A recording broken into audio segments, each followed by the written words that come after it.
rahvas, kes on otsustaval hetkel üheskoos tegutsedes hakkama saanud ka võimatuna näivate asjadega.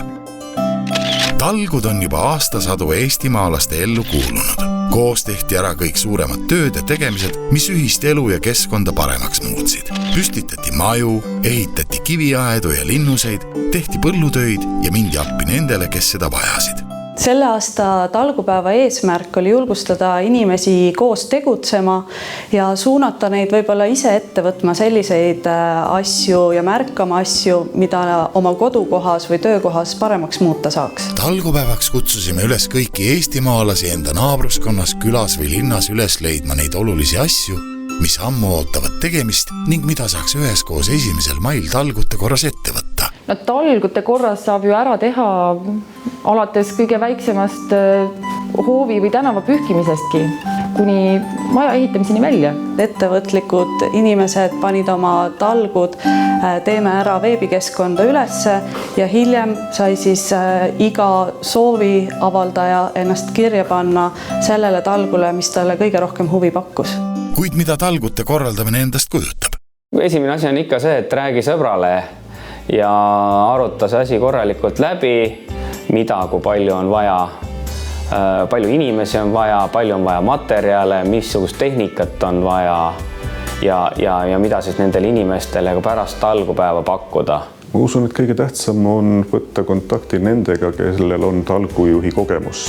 Küsida, et mida, kuidas teha, et just need eelnevad etapid, idee läbiarutamine, hea kommunikatsioon ja jätkuperspektiiv.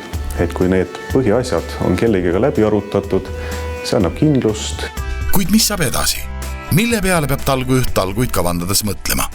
Vajalikud ressursid aia ehitamiseks, eks me vaatasime oma kulud-tulud läbi seal korteriühistus ja leidsime, et nii palju on ja naabrid olid ka nõus natukene toetama. Ja toitlustamine oli täitsa oma pliidid panime tööle ja hernesuppi tegime valmis nagu talgutele kohane, kilu võileivad, kohvi, muffinid.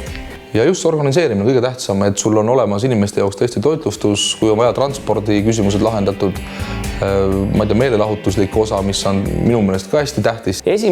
mai talgupäeva ühine korraldamine annab kindlasti selles mõttes tuge, et lihtsam on rääkida kohalike omavalitsustega, lihtsam on rääkida toetajatega, kõik mõistavad see, kui sul on vaja mingit toetust. Kui sa teed oma talguid üksinda, siis lihtsalt kõik see sarnane tugi võib jääda ära. Kõik vajalikud ettevalmistused tehtud, ongi aeg ühtäkki sealmaal, et koidab talgupäeva hommik. Eks selle talgujuhi töö on lihtsalt koordineerida kogu seda asja seal, hoolitseda selle eest, et kõik töö oleks korralikult sektsioonidesse jaotatud ja ei tekiks suurimaid selliseid tööseisakuid ja kogu aeg oleks kellelegi midagi teha ka. Ja loomulikult, et siis inimeste heaolu eest ka seista, et oleks tööohutus tagatud, et oleks lõunapausid sellised, kus inimesed kõik süüa saavad ja et see hea tuju ikka säiliks ja nii edasi ja nii edasi. Mingit kosmoseteadust seal nüüd küll ei ole, peaasi, et tahtmist endal on. Võib-olla ongi nagu see talgujuhi ülesanne ka, et inimesi omavahel sobitada ja kokku viia ja suhelda nendega ja uurida, kuidas töö edeneb ja kas on millestki puudus ja võib-olla võib midagi tuua veel juurde või... Töödega on nii, et ega tööd loomulikult kõik lõpuni tehtud ei saanud. Sellepärast me seda tööde tegemist ka nüüd siin aasta jooksul vaikselt jätkame ja võtame jälle uusi objekte juurde ja lõpetame vanu ja selline talgutegevus käib meil külas peale 1. maid ka edasi. Ilmselt järgmise aasta 1. maini. Ühel õigel talgupäeval käib ikka töö ja lõbu käsikäes. Talgupäeva lõpetasime siis ühise söömaajaga, tegime talgulistele ka telgisauna ja päris õhtu hilja oli ka meil professionaalsete muusikute poolt pakutud tantsuõhtu. Ka vastutasuks oligi lookas laud õue peal, soe saun ja muusika? Olid bändid ja sai tantsu keerutada ja oli lihtsalt lõbus olla, nii et ma usun, et kõik jäid rahule, kes lõpuni välja olid ja tagasiside on olnud väga positiivne, nii et kõik oli nii nagu peab.